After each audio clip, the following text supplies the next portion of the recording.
Hello there. Welcome back to Tubi Tuesday. I'm Scotty. You're not, and today we're talking about Piranha 3D. Released in 2010, which is 15 years ago, which is. So I remember when this came out, I watched it. I liked this one, but I remember not really caring for the sequel for multiple reasons, but we'll get to it. Because, yes, I'm going to cover the sequel. Also in Tubi Tuesday because they're both on Tubi. I've tried to get a hold of these physical media. I actually own the second one. I didn't buy this one, I rented it. When the second one came out, I bought it straight from Family Video. And then I had that sitting on my shelf for the longest time. I did watch it, but it just kind of sat there. And I didn't have the first one, so I got rid of it.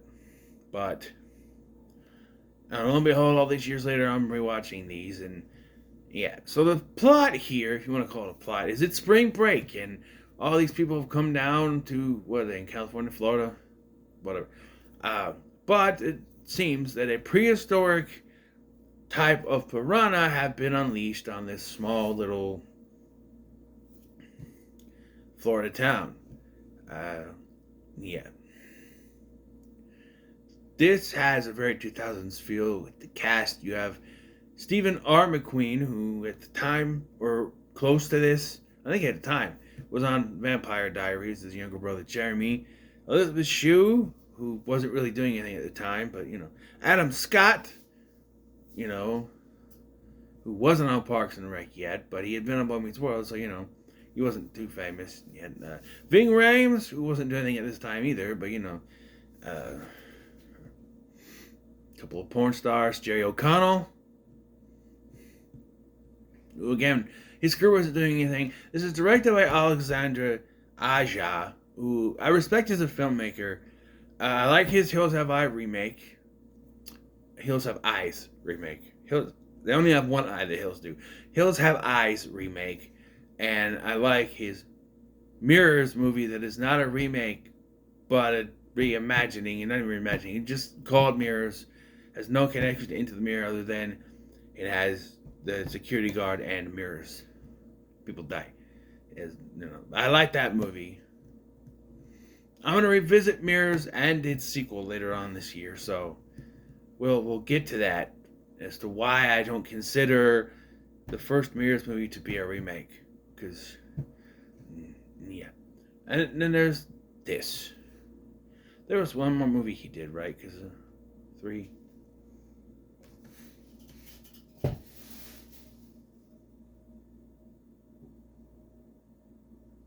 Crawl. He did Crawl, which I didn't particularly care for, but that I need to revisit that too, because it's been 5 years since I revisited that.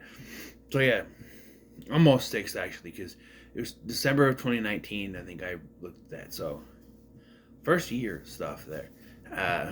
But yeah, just standard plot that they made this movie for one reason only. Blood and boobs. That's what you get with these kind of movies. In fact, they were released unrated in the DVD format. I don't even think the second one went to theaters. They're just unrated. If you don't think that that's what they're trying to do, the sequel was literally called Piranha 3 Double D or Double D without the 3, which doesn't make any sense because this was not just called Piranha D.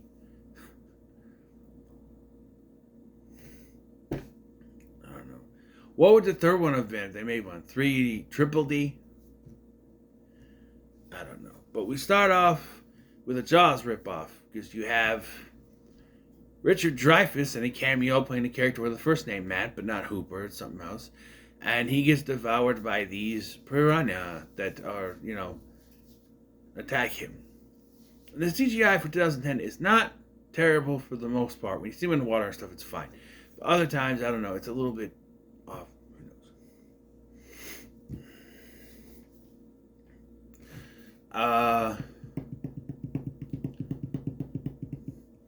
Yeah, so then we meet our main character, Chris. The hell is his name? Is it Chris? I don't know. It's Stephen R. McQueen's character, and he is stuck babysitting his little brother and sister because his mom is the sheriff and she's dealing with what happened with Matt and all that stuff and trying to figure out what's going on. So he's got to babysit. All right. Here's a little thing. When parents tell the older sibling to babysit, it's because they are either too lazy or too cheap, or cheap / can't afford to hire an actual babysitter. This woman is the sheriff of this town. She got money, I guarantee it. There's no way she couldn't afford an actual babysitter. But we need to have him be the babysitter so that the plot works, kind of. But he's talking to his crush, Kelly, and this is all too familiar to kicking it old school, because she's with this douchey guy. Why do the douche guys always get these girls? I mean, they don't in the end, but you know. And he happens to meet Jerry O'Connell's character, Derek. He survived and became a sleaze artist, because his character in Scream was also Derek. And you not tell me that's a coincidence. Anyway, he's there shooting a adult film, and with two. I know at least one of them is a porn star. I don't know about the other one, and I couldn't, because I looked it up, not because I watched any videos with her. In moving on, so he volunteers to be like a guide around the water so they can shoot this adult film, completely neglecting his siblings. But like, younger siblings, boobs. Younger siblings, boobs. You know where I can find a cage to look up a couple of... No. But like, he says he's gonna pay them $60 to stay in the house and stay put. As soon as he leaves, they decide to go to a sandbar island thing. They don't listen at all. Meanwhile, the sheriff and Adam Scott and a few others are digging down to try to find these piranha. Well, two of them get eaten, and the other two are fine, I guess. Ed Ving Rhames is also there. And they take the piranha to Christopher Lloyd's character, Dr. Goodman, who says that they're a prehistoric type of piranha that should be extinct. Now, when asked how they survived all these years in a secret area of the lake, he says that they did that by cannibalism. But if they survived on cannibalism, there wouldn't be anyone left, because they all would have eaten each other but one, and then he would have died out, or she would have died out. I don't know. To me, that's how cannibalism works. They just, because I don't know, unless they eat the adults, because the adults are later shown to be huge, because we find out, we'll get to it. So they decide to go to the Spring Breakers and try to tell them, hey, you gotta leave, sheriff is ordering, and they basically they say fuck you, and they keep partying. Like, you have a gun, shoot the stereo, and then force them to leave by gunpoint. You have guns, use them. But no. And meanwhile, on the other boat, our main character here, Chris, I don't know his name, sees his siblings standing on the sandbar and tries to convince Derek to swim over. And Derek's basically, no, you're supposed to be shooting the girls. What are you doing? One of them has already died by this point. He hasn't paid attention. He's like, yeah, supposed to be shooting the girls. Got to pay attention. You got to do blah, blah, blah, blah. And until Chris is like, my mom's the sheriff. And he's like looking at the other.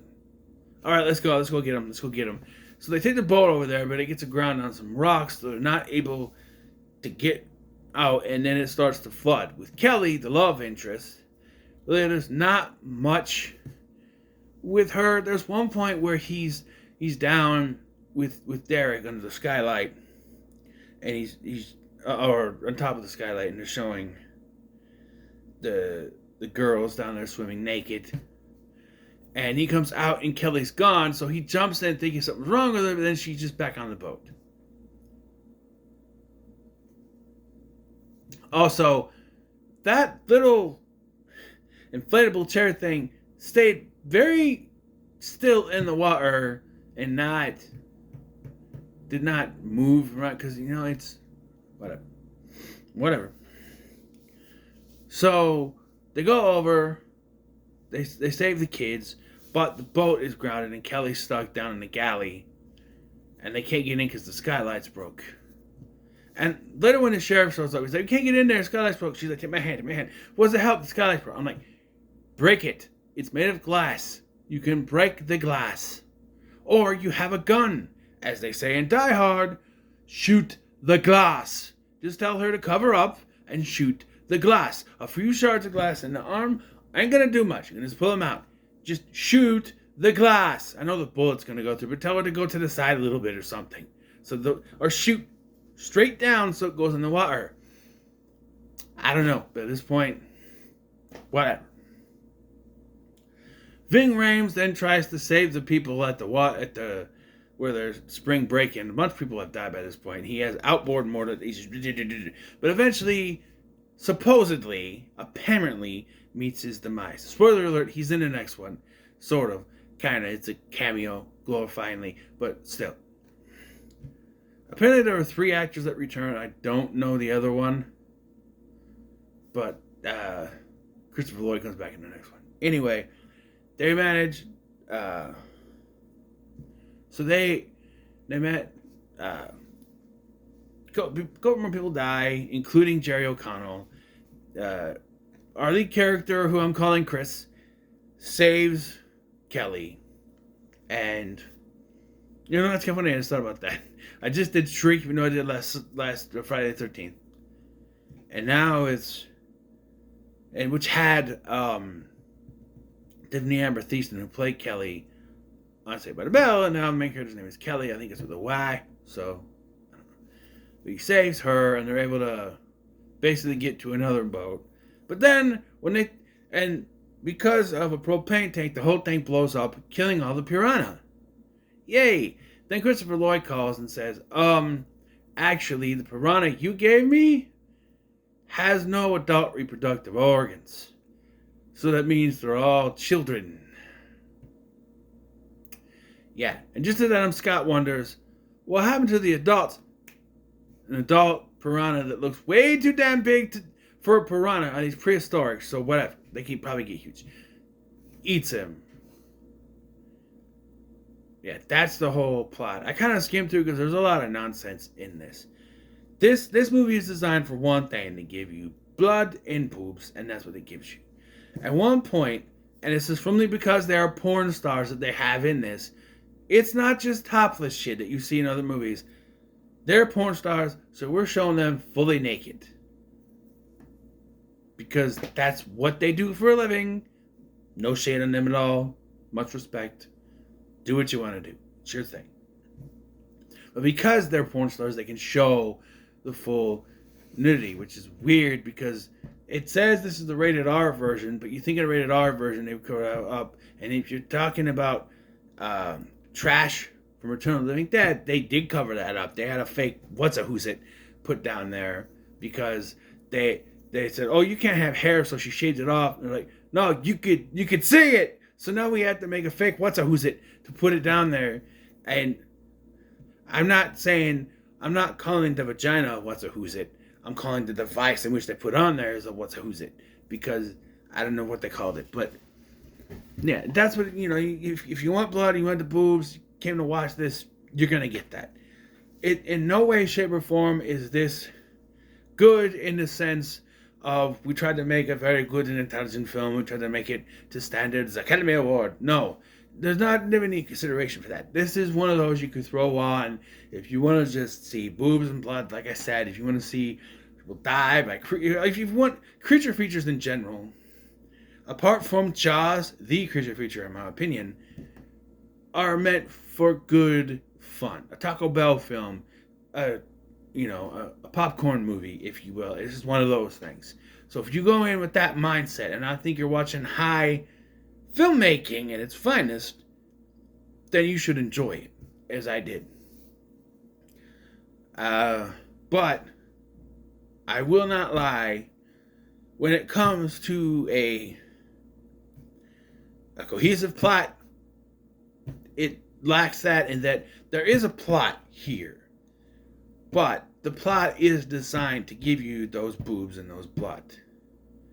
You know, we have to have the partygoers ignore the cops so that we can have this big schmuggersord of piranha eating them all. We have to do that. We have to have our main character, who I'm calling Chris, ignore his siblings so that we can see boobs when he goes to with Derek. And we have to have these siblings ignore what our main character that I'm calling Chris, so that they can be in peril and we can have that danger of hitting the rocks and everything. And they even call this out when they're backing up. Chris, the main character who I'm calling Chris, says, "Careful, you can run around with rocks here." Well, that's going to happen then. You don't have the character to call it out. But I digest.